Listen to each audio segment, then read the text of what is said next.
இப்போ நம்ம விஜய் சார் வந்து அரசியலுக்கு வந்திருக்காருல்ல, அந்த நீங்க எப்படி பார்க்குறீங்க? ஏன்னா சார் ஒரு அஸ்திவாரம் பலமா இருக்கும். அந்த பலம் என்ன தெரியுமா?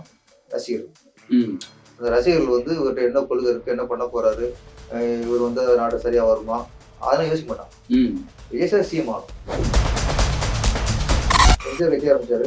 ம். தீவிர ரசிகர்கள் எம்ஜிஆருக்கு ஓட்டு விஜய் போடுவாங்க. சிஎம் ஆகணும். எம்ஜிஆர் கொள்கை பார்த்து ஓட்டு போடல. நம்ம வாத்தியார் சிஎம் அவ்வளவுதான் அவ்வளவுதான். அது அவருக்கு இமேஜ் இருந்துச்சு. இமேஜ் ஒண்ணு பெருசா. ஏன்னா அவரு ஆரம்பத்தை வச்சிட்டாரு. விஜய் சார் அப்படி இல்லை.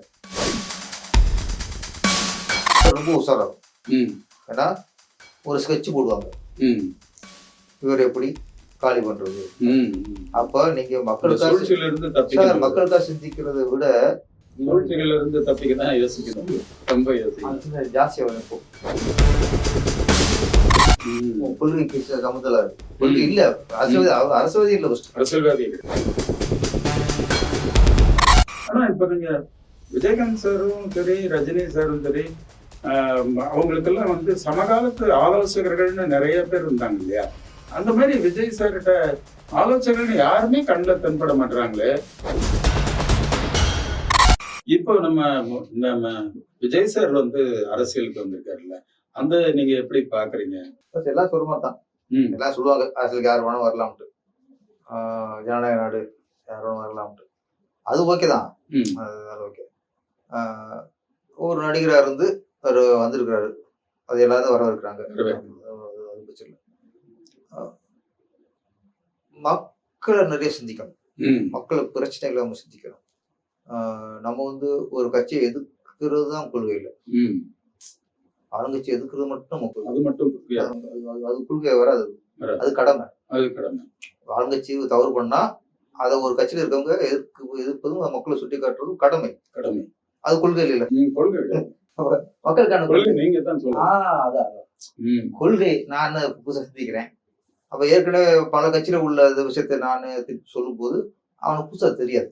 ம், ஒரு புதுசா கட்சி ஆரம்பிச்சிருக்காரு, பெரிய நடிகர், நடிகர். அப்போ அவர்கிட்ட புதுசா ஒண்ணு எதிர்பார்ப்பாங்க. ம், அது புதுசு என்ன ம், புதுசு என்ன வரும். அப்போ அங்கே சார் இன்னும் யோசிக்கணும். ம், yes. யோசிக்கணும். ஏன்னா சார் ஒரு அஸ்திவாரம் பலமா இருக்கும். அந்த பலம் என்ன தெரியுமா? ரசிகர்கள். ம், அந்த ரசிகர்கள் வந்து இவர்கிட்ட என்ன கொள்கை இருக்கு, என்ன பண்ண போறாரு, இவர் வந்து நாடு சரியா வருமா, அதெல்லாம் யோசிக்க மாட்டான். ம், விஜய் சார் சிஎம் ஆகணும். ம். அதானே ஆமா, அவங்க எல்லாரும் அதானே. என்ன கொள்கைன்னு எனக்கு தெரியாது. ஆமா, எம்ஜிஆர் கட்சி ஆரம்பிச்சாரு. ஆமா. தீவிர ரசிகர்கள் எம்ஜிஆருக்கு ஓட்டு விஜய் போடுவாங்க. சிஎம் ஆகணும். எம்ஜிஆர் கொள்கை பார்த்து ஓட்டு போடல. நம்ம வாத்தியார் சிஎம். அவ்வளவுதான் அவ்வளவுதான். அது அவருக்கு இமேஜ் இருந்துச்சு. இமேஜ் ஒண்ணு பெருசா. ஏன்னா அவரு ஆரம்பத்தை வச்சிட்டாரு. நான் ஏழைக்கானவன், ம், நான் ரிச்சாக்காரனுக்கானவன், நான் படுகோட்டிக்காரனுக்கானவன், நான் விவசாயிக்கானவன், இப்படி எல்லாம் எல்லாமே ஏழைகள், மாட்டுக்கார வேலன், உழைப்பாளிகளுக்கு ஆமா. தான் அப்படிங்கிற மாதிரி காமிச்சிட்டாங்க. ஏழை பங்காளனோட நான் தோழன் அப்படிங்கறது அவரு தொடர்ந்து படங்களை நிரூபிச்சிட்டாரு. அதனால ஜெயிக்கிறது ஈஸி ஆயிடுச்சு. ம், ம், எந்த ஆட்டோக்காரன் மாதிரி போட மாட்டான். ம், எந்த ரிச்சாக்காரன் மாதிரி போடுவானா? ம். படம் ஓட்டுவாங்க எல்லாம் அவன் அடிக்குறவங்க வந்து எங்க எம்ஜிஆர் இங்கால் அங்க புதுசா கட்டிக்கிட்ட ஜோடி தானே. அது பாட்டு இன்னைக்கு அவங்கள நேசிக்கிறாங்க. நினைச்சு பாக்குறாங்க. அது ஒரு ஸ்கெட்ச் பலமா இருக்கு.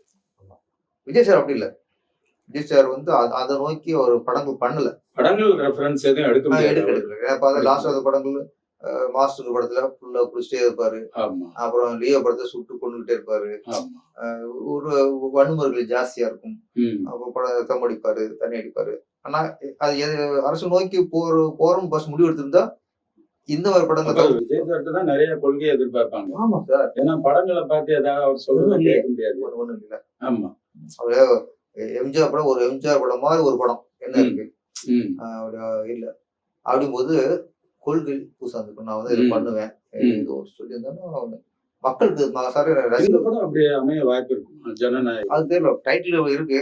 டைட்டில் பார்த்தா ஏதோ ஆமா இருக்கலாம். மாதிரி ஒரு கருத்து வந்தாதான் தெரியாது. ஆமா டைட்டில் கரெக்டா இருக்கு, ஜனநாயகன் அப்படின்ட்டு. மற்றபடி விஜய் சார் இன்னும் ஒரு மக்களுக்கான தலைவனா அவரை வந்து நிரூபிக்க வேண்டிய கட்டாயங்கள் இருக்கு. இன்னும் மக்கள்கிட்ட போய் அவர் போகணும். இன்னைக்கு ரசிகர்கள் தான் இன்னைக்கு கொண்டாடுறாங்க. இன்னைக்கு மாநாட்டுக்கு வந்தவங்க ரசிகர் வந்திருக்காங்க. ரசிகர்கள் தான் பொதுமக்களுக்கு வருவாங்க. பொதுமக்கள். அப்ப அன்னைக்கு பொதுமக்களும் என்னைக்கு வர சூழ்நிலை உருவாக்குறாரோ அன்னைக்கு அவருடைய வெற்றி கன்ஃபார்ம் ஆகும். அதுக்கான பயணம் இன்னும் தொடரணும். அரசியல் வந்து ரொம்ப டேஞ்சரா இருக்கு. மக்களுக்கு நல்லது பண்றதை விட இன்னொருத்தரை அழிக்கிறதுல அதிக கவனம் செலுத்த வேண்டியதா இருக்கு. நம்ம ஒரு அரசியல் அப்படிங்கிறது மக்களுக்கானதான் அரசியல் கட்சிங்கிறது. அரசியல் மக்களுக்கானதான். மக்களுக்கான ஒரு கட்சி ஆரம்பிக்கிறோம்னா அது மக்களுக்காக தான் கட்சி ஆரம்பிக்கிறோம். மக்களுக்கு தொண்டு செய்யணும். இன்னைக்கு எந்த கட்சி எப்படி இருக்கு? இன்னைக்கு பெரும்பாலான கட்சிகள்லாம் அடுத்த மிரட்டுறது, எப்படி உள்ள போறது, எப்படி பயன்படுறது, என்ன கவனம் இருக்கு? மக்களுக்கு கவனங்கள இல்ல. அப்படி சூழ்நிலை கட்சி ஆரம்பிச்சிருக்காரு. அப்ப ரொம்ப உஷாராகும். ஏன்னா ஒரு ஸ்கெட்ச் போடுவாங்க, இவர் எப்படி காலி பண்றது. அப்ப நீங்க மக்களுக்காக சிந்திக்கிறத விட ஜாஸ்தியா அனுப்பும். இது இவ்வளவு ஒரு டேஞ்சர்ல இன்னைக்கு இருக்கு விஜய் சார் விடுறது. அது இவர் அதையும் சமாளிச்சு இதையும் சமாளிக்கணும். உங்களுக்கு அவர் மேல நம்பிக்கை இருக்கா? சமாளிச்சு வரக்கூடிய அவரு இப்ப அமைதியா இருந்தாலும் அந்த ஆளும் அவர்கிட்ட இருக்கும். நம்ம நீங்க நல்லா அவர் பேசித்தான் அப்படின்னால சில முடிவுகள் எடுத்தாருன்னா அதை ஸ்ட்ராங்கா இருப்பாரு. அப்புறம் இன்னொன்னு கதைகள் கேட்கிறாருல, கதையை மதிப்பாரு. ஃபர்ஸ்ட் நீங்க ஒரு 3 முறை கதை சொல்றீங்கன்னா 3 முறை பொறுமையா கதை பிடிக்குது பிடிக்கல அடுத்த விஷயம், பிடிச்சிருந்தா உடனே சொல்லிடுவாரு, பிடிக்கலாம் பார்க்கலான்னு. ஆனா அந்த கதை மரியாதை கொடுத்து கேட்கறது ஆமா அதெல்லாம் இருக்கு, அந்த சிறப்பா இருக்கு. அப்புறம் ஒரு முடிவு எடுத்துட்டா பின்வாங்க மாட்டாரு, ஸ்ட்ராங்கா இருப்பாரு. யாருக்கும் சரி ஸ்ட்ராங்கா இருப்பாரு. இதெல்லாம் ஓகே. சில நேரத்துல முடிவுகள் வந்து தவறு அப்படின்னு சுட்டி காட்டும் போது பின்வாங்குறது தப்புன்னு நினைப்போம். அவசர முடிவுகள் சொல்றோம். அது அரசியல் வந்து இது கலந்துதான். எம்ஜிஆர் காலத்துல திடீர்னு அனௌன்ஸ் பண்ணுவாங்க, டக்குனு பின்வாங்கிடுவாங்க. இந்த கவர்மெண்ட்ல எத்தனை திட்டம் அனௌன்ஸ் பண்ணி அதுக்கு டக்குனு அடுத்து மாத்திக்கிட்டாங்க. அதெல்லாம் இருக்கும். விஜய் சார் வந்து மக்கள் நேசிக்கிறார், அது ஒரு நம்பிக்கை. ஏன்னா நிறைய உதவி பண்ணியிருக்காரு. அவர் மனசு உதவுற மனசு குணமும் அவர் இருக்கு. அதுல அந்த இது கொஞ்சம் அடித்தளம் போட்டுதான் வந்தாரு. அவருடைய படங்கள்ல ரெஃபரன்ஸ் எடுத்துக்கலாம். அவர் நல்லவரா இருந்தாரு, நல்லது செய்யணும்னு நினைச்சாருங்கிறது இருக்கு. விஜய் சார் அந்த மாதிரி இல்ல. ஆனா ரசிகர்கள் ஆனா ரொம்ப நம்பிக்கையா இருக்காங்க. ஆனா இப்ப நீங்க விஜயகாந்த் சாரும் சரி, ரஜினி சாரும் சரி, அவங்களுக்கெல்லாம் வந்து சமகாலத்து ஆலோசகர்கள்னு நிறைய பேர் இருந்தாங்க இல்லையா? அந்த மாதிரி விஜய் சார்கிட்ட ஆலோசகர்கள் யாருமே கண்ணில் தென்பட மாட்டாங்களே. தனிப்பட்டு எப்படி இப்ப வெளியில இருந்து பிரசாந்த் கிஷோரை கூப்பிட்டு வந்திருக்காங்க, மத்தபடி ஆலோசகர்கள் ஒரு வட்டம் இருக்குமா அவர்கிட்ட? இருக்கா? ஒரு குரூப் வச்சுப்பாரு. இப்ப சினிமா மாதிரி தான் வெளியே தெரிய மாட்டாங்க. யாரு அந்த கலை இலாக்கால யாரு இருக்கான்னு தெரியாது, ஹீரோக்களும் வெளியே தருவாங்க. ஆமா ஆமா அது மாதிரி சினிமா அரசியல் டெக்னீஷியன் ஆகி போச்சு. ஒரு குழு வச்சு எல்லாமே இவ்வளவு இயங்க முடியாது. இவ்வளவு பெரிய மாநாட்டம் நடத்த முடியாது. அதுக்கு ஒரு குறிப்பு பெருசா ஒரு வட்டம் இருக்கு. அது இல்லாம இயங்க முடியாது. அதுல ஒரு பிரச்சனை இல்லை. ஆனா அவங்களெல்லாம் வெளியே தெரியாம பாத்துக்கிறாரு விஷயம், அதுவும் இல்லை. ஆனால் இன்னும் நெருங்கி அவர் மக்களை இருக்கணும். எனக்கு வந்து விஜய் சார் மேல நம்பிக்கை இருக்கு. ஓகே சொல்றேன். ஒருத்தர் சொல்றாங்க ரசிகருக்கு விஜய் சார் மக்களுக்கு நம்பிக்கை இருக்கு. நல்ல பையன், நல்ல நடிகர். Okay okay. ஆனா கூட இருக்கவங்க பார்ப்பாங்கல்ல. எம்ஜிஆர் கட்சி ஆரம்பிச்சாருன்னா எம்ஜிஆர் கூட அப்ப Nedunchezhiyan, SDS, S Rajendran, RM. Veerappan, இப்படியே ஒரு 5-6 பெரிய தலைகள் கூட இருந்தாங்க. அப்ப அரசியல்ல எல்லாம் நம்பினாங்க. இத்தனை பேர் இருக்காரு. விஜயகாந்த் வந்தாரு. விஜயகாந்த் வரும்போது அது கூட இருந்த ஆட்கள் நிறைய அப்ப அரசியல் அனுபவப்பட்டவங்க கேட்டாங்க ரசிகர்லாம். ஏன்னா பலகாலமா அவர் வந்து மாதிரி இருக்கும்போது வழி நடத்தினவர், முதல்வரையே வழி நடத்தினவர்னு நினைச்சாங்க. அந்த ஒரு ஆள் வந்து விஜய் சாருக்கு அந்த மாதிரி ஆள் 2 பேர் வேணும். அப்பதான் மக்களுக்கு வந்து உங்களை நம்புறது வேற, கூட இருக்கவங்களையும் அவங்க நம்பணும். அப்ப கூட இருக்கவங்களை வந்து அவங்களுக்கு பிடிக்காம, பரிச்சயம் இல்லாம, அவங்களுடைய பேச்சு பிடிக்காம, நம்பிக்கைக்குரிய முகங்கள் எதையுமே அவர் காட்ட மாட்டாரு. அது வேணும் சார். 4 பேரா இருந்தாதான் ஒரு அரசியல்வாதியா. நீ நடிகரை போகும்போது நீங்க தனியா கூட போய்க்கலாம், வந்துக்கலாம். ஆனா அரசியல்வாதிக்கு வந்து உங்க பின்னாடி யார் இருக்கா? ம், பிரசாந்த் கிஷோரை நம்ம தமிழ்நாட்டுக்காரங்க நம்புவோம். ம், நம்பட்டார் சார். அவர் நான் சொல்றேன், அவர் வந்து கூலிக்கு மாதிரி அடிக்கிறவர். ம், போன தடவை டிஎம்கே படம் வாங்கிட்டு திமுக படம் செஞ்சாரு. ம். இந்த தடவை விஜய் சார் ஆமா, வாங்கிட்டு யார் வேணாலும் ஹையர் பண்ணலாம். அவரு அவர் அவர் எப்படி மேடையில் உட்கார வைக்கும் போது ம், நம்பிக்கை போகும். நம்பிக்கை. நீங்க அதுதான் உங்க கூட இருக்க ரசிகர்கள் இப்போ உள்ள ஆளுங்க கூட உட்கார வைங்க. ம், மாநாட்டுல 4 பேர் உட்கார வச்சுக்க. எனக்கு யார் பேரு தெரியாது. யாருமே தெரியாது. ஆனா ஓகே தெரியாத ஒரு ஆளு. ஓகே, உங்க கட்சிக்காரங்க உங்க ரசிகர்கள் உட்கார வச்சுட்டு பிரசாந்த் சாப்பிடல. ம். உங்க கொள்கைக்கு சம்மந்தம் இருக்கு. கொள்கை இல்ல, அரசியல்வாதி. அவர் அரசியல்வாதி இல்ல. ஃபர்ஸ்ட் அரசியல்வாதியே கிடையாது. தமிழ்நாட்டுக்கு சம்மந்தம் இருக்கு. ஆமா, அவங்க மேல உட்கார வைக்கும் போது மைனஸ் மைனஸ் மைனஸ் தான். ம், மைனஸ் ஆயிடும். ம், எனக்கு ரசிகர்கள் ஒன்றும் நினைக்க மாட்டாங்க. ம், பொதுமக்களை பார்க்கலாம். நீங்க பார்க்கும்போது நான் பார்க்கும்போது என்ன இவருக்கு உட்கார வைக்கிறாரு இருக்கும். ம், அது உதாரணம் சொல்லிடுறேன். இப்போ சில ஊர்ல பார்த்தா இந்த கொடி கட்டுறது, பேனர் வைக்கிறது, ஒரு ஆல்டர் மாஸ்டர் அவங்க தான் கான்ட்ராக்ட் எடுத்துப்பாங்க. ஏடிஎம்கே மீட்டிங் நடக்கும். ம், அப்போ அந்த இடத்துல மீட்டிங் 50 வருவாங்க பார்த்துக்க அப்படின்னா பணம் கொடுத்துருவாங்க. ம், அதான் ஏடிஎம்கே கொடியா கட்டிப்பான். ம், எம்ஜிஆர் பேனர் வைப்பான், பேனர் வைப்பான், எடப்பாடி பேனர் வைப்பான். ம். இது கொடியா கட்டிப்பான். ரோட்டை வரிசையை ஏடிஎம் கொடி கட்டிப்பான். கொடி. அது முடிஞ்சிடும். முடிஞ்சோடனே அதுக்கடுத்த வாரம் டிஎம்கே மீட்டிங் இருக்கும். ம், டிஎம்கே வருவாங்க. அதே ஆள்கிட்ட ரூபா கொடுப்பாங்க. ம், இந்த வர 28ஆம் தேதி டிஎம்கே மீட்டிங். ம், ம், அதே ஆளு டிஎம்கே கொடி கட்டுவாப்புல, இதான் பொண்ணாப்புல, ம், ம். பேனர் வைப்பாப்புல. ம். அவனுக்கும் அது 2 கட்சி கொள்கை சம்மந்தம் இருக்கா? சம்பந்தம் கிடையாது. அவர் தான் பிரசாந்த் கிஷோர். பிரசாந்த் கிஷோர். ரொம்ப உறுதியா நீங்க அவரை பத்தி ஒப்பீனியன் சொல்றீங்க. இங்க பண்ணாங்கன்னா அந்த கொடி கட்டுவாரு, இங்க பண்ணாங்கன்னா அந்த கொடி கட்டுவாரு. இந்த கொடி. இப்ப அந்த கொடி கட்டால அவனுக்கு மேல உட்கார வைக்கலாமா? கண்டிப்பா, டிஎம்கே உட்கார வைக்கலாமா? கண்டிப்பா அப்ப என்னப்பா, ஏன்னா டிஎம்கே கொடி கட்டினா அவனுக்கு உட்கார கேட்பாங்களே. கேட்பாங்க. இதான் பிரசாந்த் கிஷோர். பிரசாந்த். அவரை பணத்தை கொடுத்து நீ ஐடியா கேட்டுங்க, என்ன பண்ணீங்க? அது நான் சொல்ல வச்சுங்க. ம். டிஎம்கே இங்கே மூச்சு காடிச்சா ஆமா, அவங்க முகத்தை கட்டவே இல்லை. அது அனுபவம் கட்சி, அனுபவம் உள்ள கட்சி. இங்க இந்த மாதிரி அனுபவம்லாம் கொஞ்சம் வேணும். ஏன்னா மக்களை கவரணும், மக்களுக்கு நம்பிக்கை பெறணும். நம்பிக்கை கவரும் இல்லையோ, நம்பிக்கை இழந்துடக்கூடாது. ம். அது கொஞ்சம் என்னை பொறுத்த இன்னும் வரைக்கும் கொஞ்சம் கூட 4 பேர் உட்கார்ந்தாங்களா, 4-5 பேரு இதுவே ஆலோசகர்கள். கூட அர்ஜுன் ஆ, இதுல இருந்து வந்தார்ல, திருமணம் கட்சியில இருந்து ஆமா, ஆமா, அர்ஜுன் யாதவ். ஆமா. அவரு இன்னொரு பிரசாந்த் கிஷோரோட இன்னொரு வடிவம், இன்னொரு வடிவம் தான். அவரே இன்னொரு இடத்துல இருந்து சார். மக்கள் ஒருத்தர் நேற்றுங்க சார். மக்களுக்கும் ஒரு அர்ஜுன் யாதவ் என்ன சம்பந்தம்? என்ன சம்பந்தம்? எங்கேயாவது மக்கள் பழகிருக்காரா? பழகிருக்காரு. தொடர்பே இல்லையே அவரு. எங்கேயாவது ஒரு கல்யாணத்துக்கு போய், கல்யாணம்னா நீ பணக்கார கல்யாணத்துக்கு போறது இல்ல, ஒரு அடிமட்டத்தில் இருக்காங்க தொண்டர்களுடைய அவங்க கல்யாணத்துக்கு போயிருக்கணும். கல்யாணத்துக்கு அவங்க ஒரு நல்லது கெட்டது அவனதான் நம்புவான். பொதுமக்களுடைய எந்த பிரச்சனையும் இவர் வந்து பணம் செலவு பண்ணாரா, அங்க வச்சாங்க ஆமா, திருமணம் வச்சிருந்தாரு. ஆமா, நீங்க வந்துட்டீங்க. இப்ப நாளைக்கு வந்து இங்க பிரச்சனை, நீங்க ஏழுமைக்கு போவீங்க. ஆமா. மாறிக்கிட்டே எனக்கு நம்பிக்கை வரணும் சார். நம்பிக்கை வராது.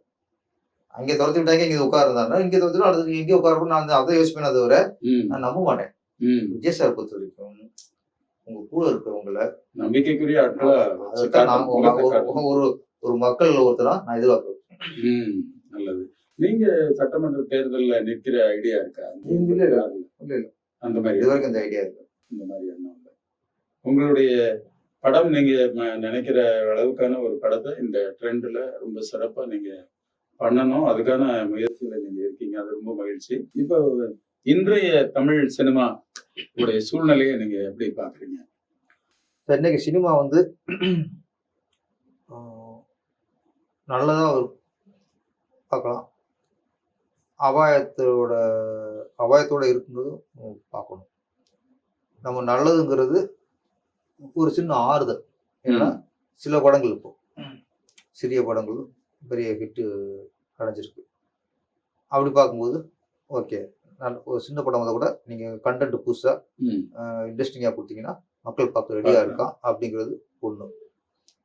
முன்னெல்லாம் அப்படின்னா எந்த படம் ரிலீஸ் ஆனாலும் சரி ஒரு 3 வாரம் ஓடிடும். அப்புறம் ஓகே 4 ரிலீஸ் ஆகும். ஃபர்ஸ்ட் ஒரு இடம் பார்த்துருவோம், 2 நாள் கழிச்சு இன்னொரு இடத்து பார்ப்போம், அதுக்கு 2 நாள் கழிச்சு இன்னொரு இடத்து பார்ப்போம். தீபாவளிக்கு 5 படம் ரிலீஸ் ஆச்சுன்னா 5 படத்தையும் அதை ஃபர்ஸ்ட் இதை படம் பார்க்குறோம், 2வது படம் பார்க்குறது நம்ம பார்த்துருவோம். ஆனா இப்போ அப்படி இல்லை. ஒரே படம் தான். தீபாவளிக்கு பெரிய ஸ்டார் படம் வந்துச்சுன்னா அந்த ஸ்டார் படத்துக்கு தான் போவோம். சின்ன படம் என்னதான் காவியம் இருந்தால் கூட நாங்க போக மாட்டோம். அதெல்லாம் அதுக்கப்புறம் வேற ஓடிடி. அப்ப என்னதுன்னா சார், அவன் சின்ன படங்களுக்குன்னா அவன் சந்தர்ப்பம் இல்லை சார். இப்போ நிரூபிகளுக்கு சந்தர்ப்பம் இல்லை. ஓட்டப்பந்தயத்துல ஓட்டம் ஒரு ஓட்டப்பந்தயத்துல நான் மூணாவது வந்துட்டேன். திருப்பி ஓட்டப்பந்தயத்துல நீ மூணாவது நீ அடுத்த கலந்து கூட நான் சொல்லக்கூடாது. சந்தர்ப்பம் வருது எனக்கு. அடுத்து நான் நிரூபிக்கலாம்ல. சந்தர்ப்பம் இல்லை சார். ஏன்னா அவன் தியேட்டருக்காரங்க வந்து எந்த புது டேரக்டர், புது ஹீரோ, புது ஹீரோயின் அப்படிங்கும்போது அந்த படத்துக்கு எந்த எதிர்பார்ப்பு இருக்காது. அப்போ ஃபர்ஸ்ட் ஒரு நாள் ஒரு 20 பேர் இருப்பான் தியேட்டருக்குள்ள. சரிப்பா, ஃபர்ஸ்ட் நாள் இந்த ரிலீஸ் பண்ணோம். இன்னைக்கு 10 பேர் இருக்காங்க, 20 பேர் இருக்காங்க. அப்ப நல்லா இருக்கும். அந்த மவுத் டாக்ல பிக்கப் ஆகுற நம்பிக்கைங்கிறத அந்த அணுவும் தியேட்டருக்கு இல்லை, முன்ன இருந்துச்சு. இது லேட்டா பிக்கப் ஆகும் அப்படின்னு இருக்கும் அவங்களுக்கு. இப்ப தலையை விட்டு என்றாங்க படம் பார்க்க முடியாது. ஒரு ஆப்ரேட்டர் சார், ஒரு ஆப்ரேட்டர்லாம் அப்ப ஃபுல் படம் பார்ப்பான். எந்த சீன்ல தமிழ் வெளியே போறான், எந்த இடத்துல கத்துறான் எல்லாம் நோட் பண்ணிட்டு அடுத்த சீன்ல இருக்கா சார் சாங்கத்துக்கு வாங்க சார். பாப்பான் ஒரு 5-6 பேரோட பரவாயில்ல. தியேட்டர்ல பாதி பேர் சாங் வெளியே போயிட்டாங்கன்னா அடுத்த சாங் இருக்காது. ஏன்னா ஆப்ரேட் படம் ஃபுல்லா பார்ப்பான். டயர் பார்க்கறத விட, கவுன்ஸ் பார்த்ததை விட, புதுசு கவுன்ஸ் பார்த்ததை விட ஆப்ரேட்டர் கவுன்ஸ் பார்ப்போம். அவன் பல்ஸ் அவங்க ஸ்ட்ரெயிட்டா பார்க்கலாம். நம்ம நேரடியா கை தட்டுவான், இங்க பண்ண அவன் கற்பனையில தான் படம் பண்றோம். அவன் அப்படி இல்ல, ஸ்ட்ரெயிட்டா நேரடியா பார்த்துட்டு இருக்காங்களா தலையை மட்டும் என்றான். ஃபர்ஸ்ட் ஷோ 5 பேர் சார். படத்தை பாரியா, நீ படத்தை பாரியா, நீ முடிவு அது தேட்டர் யூஸ் பண்ணிருக்கோம்ல. எனக்கு கல்யாணம் பண்ணோமா, அழைப்புல வந்தவதான் அச்சுப்படுங்கிறதுக்கு ஓன் தேட்டரு, உனக்கு தொழில் இது. நீ பாரு எப்படி எடுத்திருக்கான், தேர்வா தேராதா பாரு. ஒண்ணு விமர்சனத்தை டேரக்டர் சொல்லு, பிடிச்சிட்டு சொல்லு. சார் என்ன சார் ஃபர்ஸ்ட் நல்லா இருந்துச்சு சார், செகண்ட் ஹாப் இப்படி எவ்வளவு சொல்ல யாரும் சொல்றாங்களா, கேள்விப்பட்டீங்களா? ஃபர்ஸ்ட் ஷோல 10 பேர் தான் இருந்தாங்க, 2வது ஷோல 5 பேர் இருந்தாங்க. இதைத்தான் சொல்லிட்டு தவிர அதே விமர்சனம் பண்ணு, அது வரணும் சார். அப்ப உனக்கு அது அந்த தியேட்டர் ஓனருக்கு அவங்க அப்பா புக்கப் ஆகும், நல்லா இருக்கு, இன்னொரு 2 நாள் அப்ப நீ படத்தை பார்க்கணும். ஒரு சினிமாக்காரனா ஒரு நீங்க இங்க கலைஞனா மாறு. இன்னைக்கு முன்னாடி இருந்தீங்கல்ல, இப்ப ஏன் இல்ல நான் கேக்குறதான் சார். முன்னாடி பார்த்து கட் பண்ணீங்கல்ல, இன்னைக்கே அது இல்ல. இது சொல்லுவாங்க ஆபரேட்டர் ரிப்போர்ட்னு ஒண்ணு வரும் எப்பயுமே திரைப்படம் ரிலீஸ் ஆன ஒண்ணு. இப்ப அது ஒண்ணுமே இல்ல. திருப்பாச்சி மாறிக்கிட்டு இருக்கு. திருப்பாச்சி ரிலீஸ் ஆயிட்டு எனக்கு நைட்டு 10-9-10 மணிக்கு போனது மதுரையில இருந்து டிஸ்ட்ரிபியூட் பண்ணாரு. மதுரை டிஸ்ட்ரிபியூட்டர் சொல்லுங்க சார். அவங்க கொடுத்த காலில் இருந்து மேட்னி பார்த்தேன், இது 3 ஷோ பார்த்தேன், மேட்னி பார்த்தேன், ஈவினிங் ஷோ பார்த்துட்டு தான் சார் நான் ஃபோன் பண்றேன். தொடர்ந்து 3 ஷோ பார்த்தேன் சார். நான் நினைச்சேன் படம் பிடிச்சி போச்சு இருக்கு, அதான் தொடர்ந்து பார்த்துருக்காரு. அப்புறம் நினைச்சிட்டு அப்படியே அந்த அதுலேயே அப்படியே சார்னு அவர் சொல்றாரு, படம் 3 மணி நேரம் படம், இங்கே 10 நிமிஷம் குறைக்கணுங்கிறதுக்காக எங்கே குறைக்கலாம்னு ஃபர்ஸ்ட் ஷோ பார்த்தீங்கன்னா பிடிபட, 2வது ஷோ பார்த்தேன் அப்போ உனக்கு எது தூக்கணும் அது இடிச்சுது. பார்த்தேன் எதையும் தூக்க முடியாது சார், தூக்க முடியாது ஸ்கிரீன்ல அப்படி இருக்கு சார், திரைக்கதை அப்படி பண்ணிச்சுட்டு ஒரு விஷயம் தூக்க முடியாது சார். அப்ப எடிட்டிங் சார் 10 நிமிஷம் தூக்குறதுக்கு 3 ஷோ ஃபுல்லா பார்த்துட்டா சார். டிஸ்ட்ரிபியூட்டரா இருந்துட்டு தேட்டர்ல இருந்துட்டு இது இருக்கானு கேட்குறேன். அது வேணும் சார். டிஸ்ட்ரிபியூட்டரும் ஒரு டேரக்டர் இருக்கணும் சார், ஒரு ப்ரொடியூசரும் டேரக்டர் இருக்கணும் சார், தியேட்டர் ஓனரும் டேரக்டர் இருக்கணும் சார், ப்ரொஜெக்ட்ஸ்ல இருக்கிற ஆப்ரேட்டரும் டேரக்டர் வந்து ஆடியன்ஸ் எல்லாம் இருக்கணும். இப்படி எல்லாரும் நீங்க நேசிச்சு உங்க குழந்தைங்க பாருங்களேன், குழந்தை பெத்தது ஒரு அம்மா வரும் சார். ஆனா அந்த பொண்ணு குழந்தை பெத்த உடனே அதை பார்த்து ரசிக்கிறது அந்த அம்மா பொண்ணோட அம்மாவா இருக்கும். கண்டிப்பா பெரியவங்க எல்லாருமே எடுத்து சீராட்டி வளர்க்கணுமே. எல்லாரும் பார்த்தாங்களா குழந்தை பெண் ஆண் குழந்தை அதை தூக்கி கொஞ்சிருது. நாங்க பிரசவம் பண்றது பிடிச்சதா இருக்கட்டும், தேட்டர் இருக்கட்டும், நீங்க எப்படி ஒரு தாத்தா பாட்டி சீரக வளர்க்க வேண்டிய பொறுப்பு இருக்கு. அதை விட்டுட்டீங்க. இப்போ விட்டுட்டீங்க, அந்த பொறுப்புல இருந்து விலகிட்டீங்க. விலகிட்டு தலைய கணக்கு போட ஆரம்பிச்சிட்டீங்க. அது அங்கே போச்சு. அதுக்கப்புறம் ஏன் மக்கள் வந்து சிறிய படங்களுக்கு ஏன் தேட்டருக்கு வர மாட்டேங்கிறாங்க?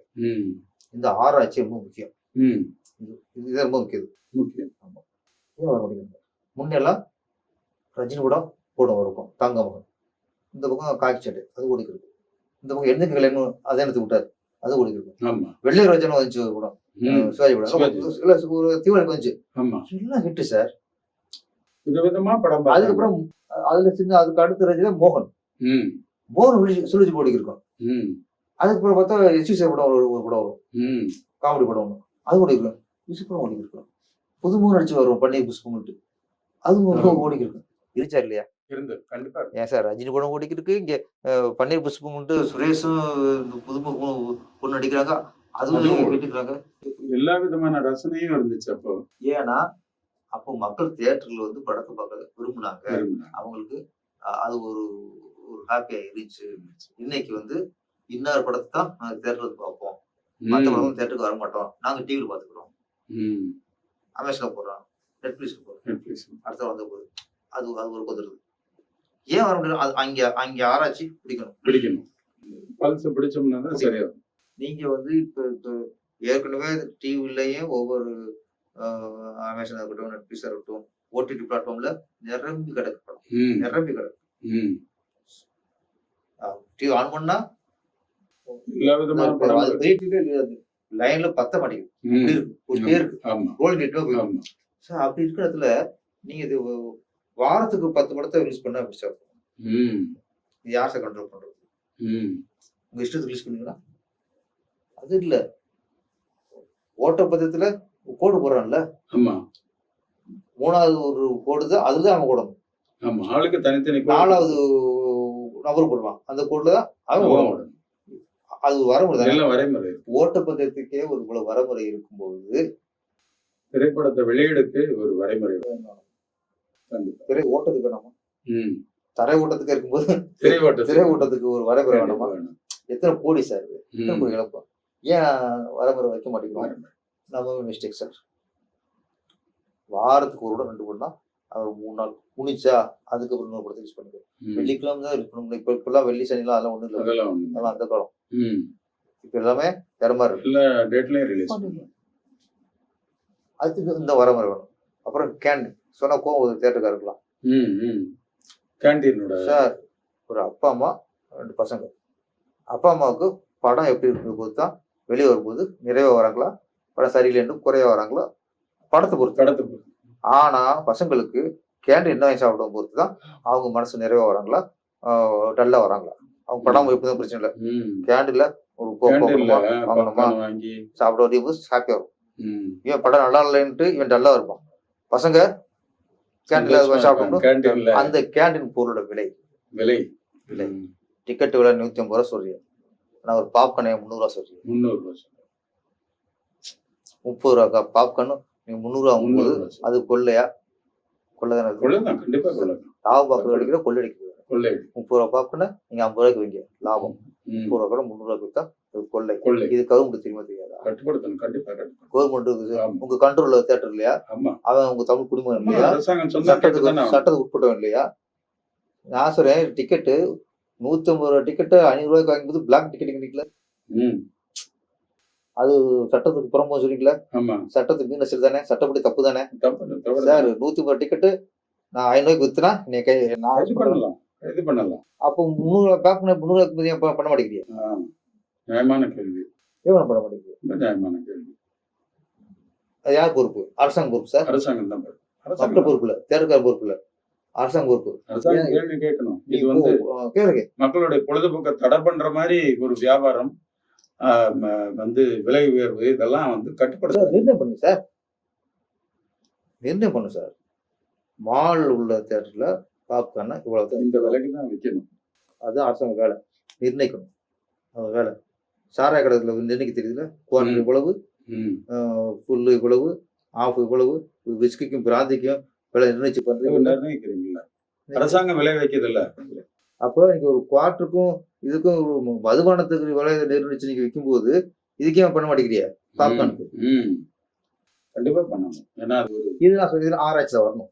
ஆமா ஏன் வர பண்ணி நீங்க வந்து அழகா நான் வந்து இப்போ என் பையனையும் பொண்ணையும் தேட கூட்டி போகுது, நீங்க உங்க பசங்களை கூட்டி போகும்போது உங்களுக்கு பயம் வரக்கூடாது சார். ஆமா படம் பார்க்கணும் அவர் சந்தோஷம் வரும் சார். அப்பெல்லாம் ஃபேமிலி படம் பார்க்கும்போது சந்தோஷம் போகும். இப்போ பயந்துட்டு போறோம் சார். என்ன 2000 3000 செலவுங்கிற பயத்தோட தானே போறோம். அது போக்கணும் சார். ஃபேமிலியோட போறது. இது போக்குறது இதை போக்குறது என்ன வழி? என்ன வழி? பெரிய கோரிக்கை வைத்து அரசாங்கத்துக்கு இவ்வளவு இருக்கு. நான் சொல்றேன் இன்னைக்கு சினிமாவில் ஆபத்து சொன்னேன். இந்த ஆபத்துல இதெல்லாம் அடக்கும். இதெல்லாம் ஆராயணும் புடிச்சிட்டு ஆராயணும். நான் டைரக்டர் படத்தை பண்ணி கொடுத்து தமிழ்த்த வேணா போகுதுன்னு போகக்கூடாது. என் லைஃப் படம் ஓடனதான் எனக்கு பேரு. போடலன்னா என்ன போச்சு, அவன் பணம் போச்சு, என் லைஃப் போச்சு. எல்லாருக்கும் அக்கறை இருக்கணும். அதனால இது நிறைய இதுதான் இப்ப நம்ம மட்டும் இல்ல, இது நிறைய பேர் பேச வேண்டிய விஷயம் நிறைய இருக்கு சார். ஆபத்து தொழிலை காப்பாற்ற வேண்டிய ஒரு கட்டாயத்துல சினிமாக்காரர் மட்டும் இல்ல, சினிமாக்காரர்கள் மட்டும் அரசாங்கமும் பேசணும்.